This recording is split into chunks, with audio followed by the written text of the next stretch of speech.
Yeah, like we're in the same neighborhood, but we're like an hour and a half away from each other. So if it wasn't for this tool, we could not do this regularly. A miracle of the internet allows us to. The same pub. I have heard that Toronto is a Oh big yeah, city. it's bigger than Chicago, I think, officially now. So we're number 4 in the world. Oh, no, not in the world. Sorry, in North America. Like, Population. Yeah, population wise, yeah, we've grown exponentially the past few years. A lot of immigration. I know Raekwon the chef has a barber shop there, so you guys got to be big league. Yeah, we're getting all kinds of big league things here. I think so. We just had the film festival, and then what's the restaurant? The Nobu, the like famous sushi restaurant. They opened one here, and that was a big deal. Apparently, not that I can afford to ever go anywhere near it, but I probably can't pay for the valet parking there. But we have one, so we're getting it. I personally don't eat seafood, and I've never Fair heard enough. of it. I don't know if any of us could get in there, so don't worry about it. It seems to be very expensive, and it's probably not in trouble, but who would know? Yeah, probably not. But yeah, no, Raekwon the chef from Wu-Tang Clan, I don't know if he still has a barbershop there, but for a while he had a barbershop that he ran out of Toronto. Yeah, there's a lot of weird trivia, I would say, about this place. Like Prince used to own a home in like the rich area over here. It's called the Bridle Path, like a mansion. He had a mansion in Toronto. What? Yeah, it was a weird, strange. It's like, why Toronto? But I don't know. I like it here. It's a nice. Yeah, no, I know a number of big stars have actually been born there or come out of your like theaters and universities. Yeah, it's one of those things. It's funny. So they say for you to have success in Canada, you have to have success in the U.S. first. We don't respect our own so much until you guys tell us if they're worth respect. So some folks so Jim Carrey, for instance, is not a proud Canadian for that very reason, because we effectively rejected him, said, you're not good enough for us. And then he did well in the States. We're saying, oh, wow, we're so proud of you. And he's no thanks to you. Although I think he stopped recently, but yeah, that's been, for a long time, that's been the story where it's, if you don't have success across the border, you have to prove to us that it's not just us giving you credit. You have to go prove to them that you're worth it. Yeah, I don't know. Okay, so I write right now for a YouTube channel that's broadcast out of Canada about music and stuff. Yeah. I learned about all these bands that were like huge for you guys. We didn't really listen to that in the 90s, but they're like, yeah, this was huge in the 90s. And I'm like, oh, was it? But the Tragically Hip, I assume, is one of them. like that. I didn't know who Tragically Hip was until the last year or two. But apparently that's really big there. Yeah, so we do have a handful of our own that we definitely like. The Hip are probably the band that like everybody of a certain era knows that band if you're from here, and then you start getting just outside of Buffalo, because Buffalo gets all the radio stations. You got to go a little bit further, and then they're great. But yeah, our CN Tower broadcasts our radio stations well into the United States, pretty far. But yeah, once you're outside of that range, some bands go missing. They're just I'm a huge Carly Rae Jepsen fan. I'm huge. Yeah, CRJ is my shit. But I know that she got her start on your version of our American Idol or whatever. And I know a lot of people only know her from that one radio hit. But if you listen to her catalog, she has 6 albums. She's freaking incredible. Yeah, she doesn't get any play up here. There are maybe two songs that she had that that's crazy. One wasn't even hers. Yeah. But we're happy if she wants to host something, we'll have her. Okay. No radio play. I saw her play live in Orlando. It was freaking amazing. She's amazing. I love her. Wow. Yeah. She's my Taylor Swift. It's glad to hear she's still doing it. Oh, amazing. And you know what? That's great because it's a little more accessible than Taylor Swift might be. I have to take out a mortgage, fight some people off to get into it. Oh, for real? Yeah, no. You're better off going to the movie theater version or whatever of Taylor Swift that they play her concert. Yeah, exactly. Yeah, you get a better seat. Yeah, she's very talented, but that's a money grab. Yeah, it's insane. I get it. There's only so many shows she can put on, and if the demand is as high as it is, at some point there's got to be some threshold or something that you got to get through, right? I don't even think her tickets are that expensive initially. It's the resale market, right? That's driving them up because so many people want to go. What can you do, right? When you're that Nope. positive, she's the modern day version. Oh yeah. Another band that I'm into, which is whatever they call it, a cult phenomenon or whatever. I'm into Fish. You know anything about Fish? Oh yeah, Fish I know. concert, Fish tickets Fish. at resale will sometimes be that ridiculous, but that's only for front row and stuff like that. But I only ever go to Fish on the lawn. $50, just get in the auditorium. You're good. Don't try to get front row or anything. Just get in the building. Yeah, you just want the vibes. You don't see Exactly. them up close, right? Or if you can get it close, I do respect it, that. but Respect don't pay for it. Yeah, This is exactly. between- But like to get a VIP level ticket, yeah, that's a lot. Lot to Yeah, ask. that is looking good. Yeah, so yeah, I'm pretty into the Yeah, I'm always amazed by what he's able to sketch out. So I'm Well, going to start working on our dialogue here. yeah, let's go for it. So speak it out while you do. Give us an idea what your thoughts I'm are. seeing if I understand the interface right. Okay, send a message. Like, how are we? Message. All right. First caption. It's been days. The last us walk. Something like that. First, it's been days. I'm the last of us walking alive. For now. Yeah, we don't want to crowd it. I think that's good. That's a good start. Okay, let's not go too Okay, far cool, ahead. cool. I think, right? Because we want to make sure that we see the result almost, and then we work off that a little bit. But I think that's You a good can start for sure. take this time for talking about your current project on Kickstarter if you Yeah, want. sure. Yeah, exactly. Yeah. If you guys, so the timing of this will work out very well for you, which is not always the case. So since that's the case, please sell us on your Kickstarter. Yeah, It's 13th moon, right? Is that 13th right? moon. Yeah, here, I'm going to show you volume 2. This is what volume 2 looks like. Now on volume 3. Volume 3 is, I think the first one came out in 20,000. It's about every other year that we're getting a new volume in, but we're predominantly putting them out in October with the Kickstarter that runs from October to November. And it is a horror anthology. It is assembling different teams or having teams that have already put their stuff together come to us with the story that we think is par for the level, our standard of excellence. And it's a variety of different horror stories. So right now we are live on Kickstarter. I think if you look up Drawing That's good. Lucy is the name of the one page, or 13th Main, volume 3.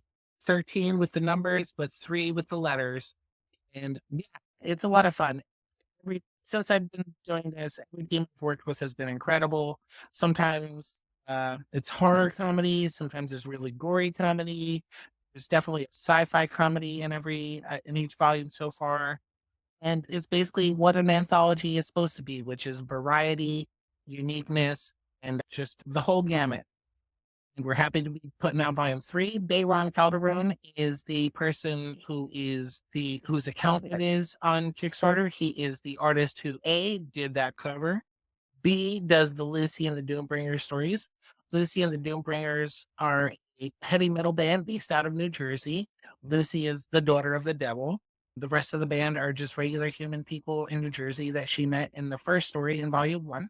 So volume 3 is their second adventure, and it involves them going on tour for the first time as a metal band in New Jersey. And I think they're fighting vampires this time. They fought a demon in the first one, and it's a lot of fun. That one and my story and this volume 3 are both horror comedies. My story is Trouble vs. Cthulhu.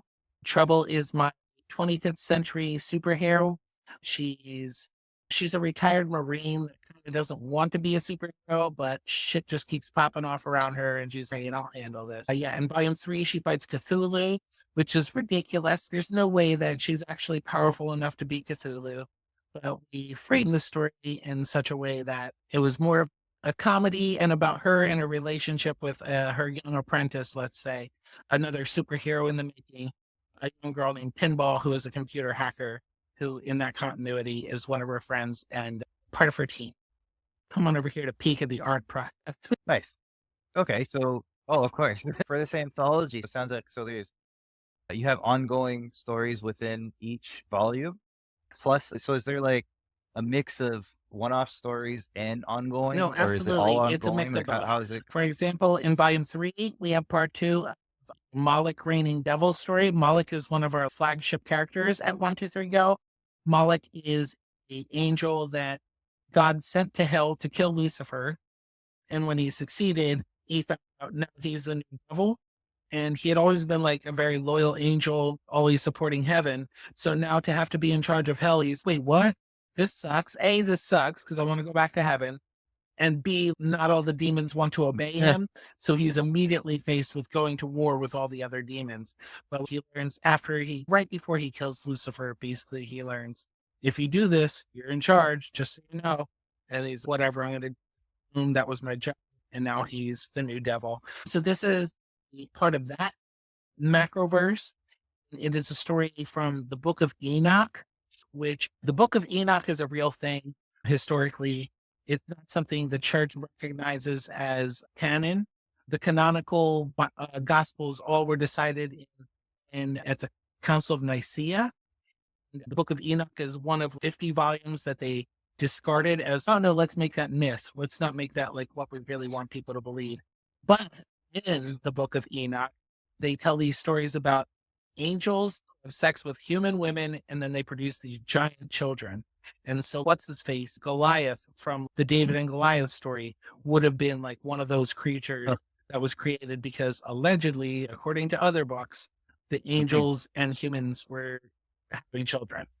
And so that they created these mutants, let's even say, and these mutant type of creatures then created conflict in their society. So we cover those topics in those stories. And that's Jeff Koss is the writer on those. And that is, we have part 2 in volume 3. But here, I'll show you a page from part 1, which was in volume 2 here. Here. This is really beautiful. So yeah, that is, I think, his angel dad and his human mom and the little baby. And that baby's going to grow up to be a giant. That's what we did. We're on part 2 of that, and it's going to be a 3-story total. So in volume 4 of 13, we will complete that story. And like I said, that's because it all is tended to Moloch, who is that guy who killed the devil. And that's like a big part of our production in 1, 2, 3, Go. He's one of our flagship characters. I'm going to try to see. Right Amazing. Okay. So is there ever any thought into taking these stories out of the anthology and doing them like separate as their own? Or is the goal always to have it as part of this anthology? Yeah, that's what I'm saying is like Moloch came from his own book. We have 2 issues of Moloch out, like that he came into the anthology after having his own book. And the potential for other Trouble has her own book before she came into the anthology. I would love to do Lucy and the Doombringers as a regular series, but that would mean someone has to pay Bayron more than he makes as a tattoo artist to draw comic books. So if we find the company that can do that, I think might work with me on that. I don't know for sure. I haven't asked them that question, but yeah, it would take what other characters might work. Yeah, I think that mainly Lucy and the Doombringers would probably be the one with the most potential to have its own book right now, and several of the other ones already do. That's awesome. Yeah, it's a good springboard, right? Once you get people, and again, like you said, you have other series that come into here. From that, you can get folks that, okay, I like this story. Now that story I'd like to see more of. So you have a constantly regenerating group of stories here, right? But yeah. See, the Moloch character came from this book. This book is Gunmetal Black Ops. It's an espionage anthology. Okay. And he was a character in issue number 1, Moloch. That's where I was just soliciting stories about, hey, do you have any assassin espionage gun stories? And so Jeffrey Haas pitched me The Angel Killing the Devil. And I think I really liked the story. And the only feedback was like, all right, give him a gun though, because that's the name of the book. Right? Gunmetal Black Ops is the name of the books to make sure that the angel has a gun. And yeah, and then after that, that story turned out so well, he came back and was like, hey, I have an idea for a whole series about this guy. And that's what we're up to issue number 3 on that. We're ready to put that out next year. That's that's great. It's nice to have a constant like growth of your universe there, right? Especially if you're working with creators that you're comfortable with and that have a track record through you, right? If produce work and it's going well every time, it's hard to beat. It's hard to find in general. And it's even better that it's going successfully. So, yeah, it's great to hear. I'm glad that's all playing out well. Synergy, chemistry between creators. That's definitely something to see. People that can feed off each other's ideas well and continue to put out a good product. Yeah, for sure. And yeah, it's not easy to find. it's easier than ever, maybe because you're not limited to your local area as you may have been. Like I've worked with artists from all over the Mhm. world, and I've been very lucky that they've all been friendly and helpful and good collaborators. But I can see how, yeah, it's a lot of it's luck, right? A lot of it's effort. When you do find that, yeah, you got to hold on and not let go. Because if you get lucky once, there's no guarantee that you're going to get lucky again. But it's good. It's good. It sounds Yeah. like, well, I tried. The people that I think are most valuable on that team or most talented, I definitely foster those relationships. I definitely follow up, and even when I'm in a bad mood, try to stay polite to my friends. of course. Yeah. Yeah.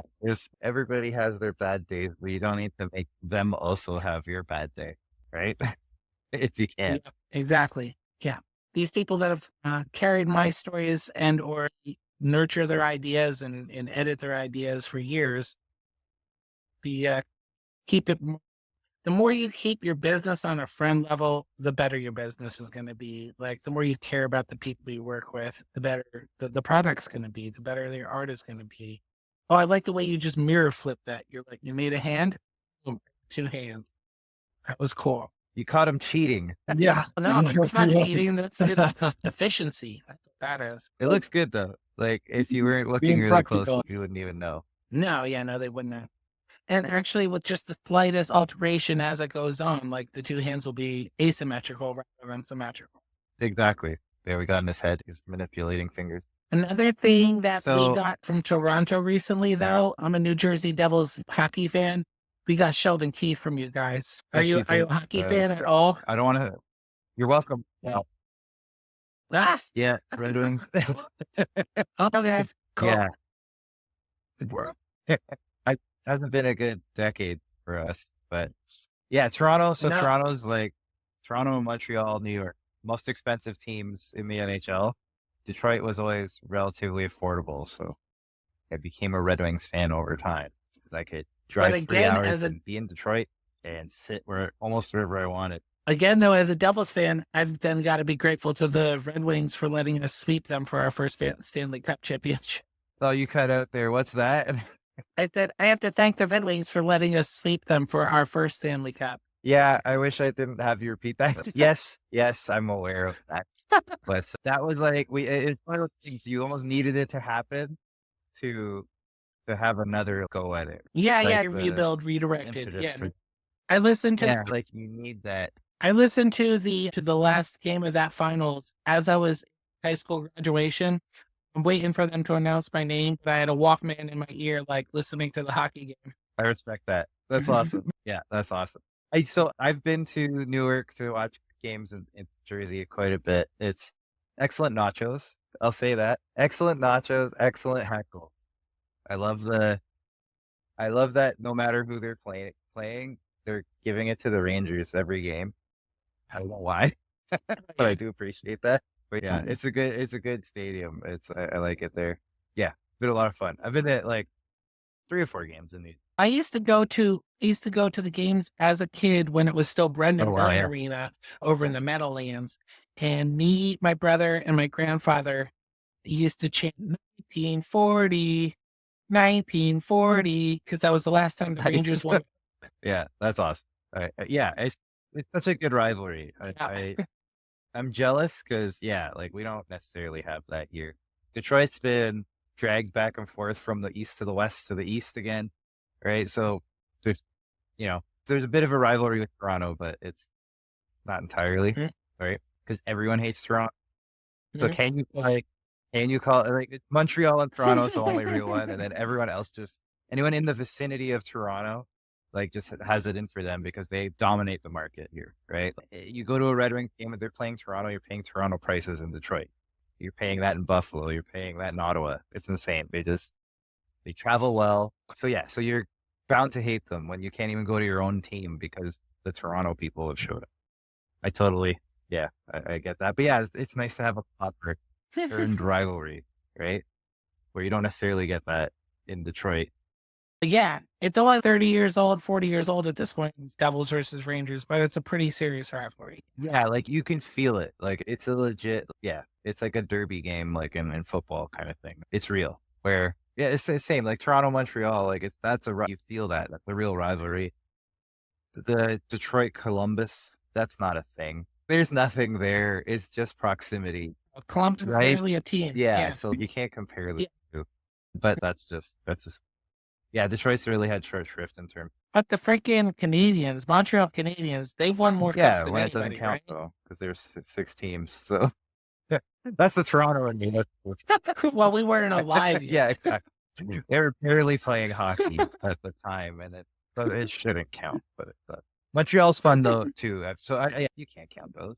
That's not the same game as the 30+ team. Yeah, totally different world. We'll see. We'll see how this year goes. Way too many teams. Utah I has know. a team. What's that about? Even They Utah. couldn't even come up with a name. Utah Hockey Club. That was the worst. Still is the worst. Yeah, we'll see. We'll see. They're supposed to come up with They could have been the Sasquatches or whatever. the Kraken did it right. I thought Big they were Bear. lame, and then they went with Kraken. I respect that. You guys went crazy with it. I like it. Yes. But Cryptozoology. I respect it. They went weird. Sometimes that's warranted. Yeah, Utah, much more boring. We're just going to go with hockey. Utah Hockey Club is the worst idea for a name ever. It sounds like a placeholder, right?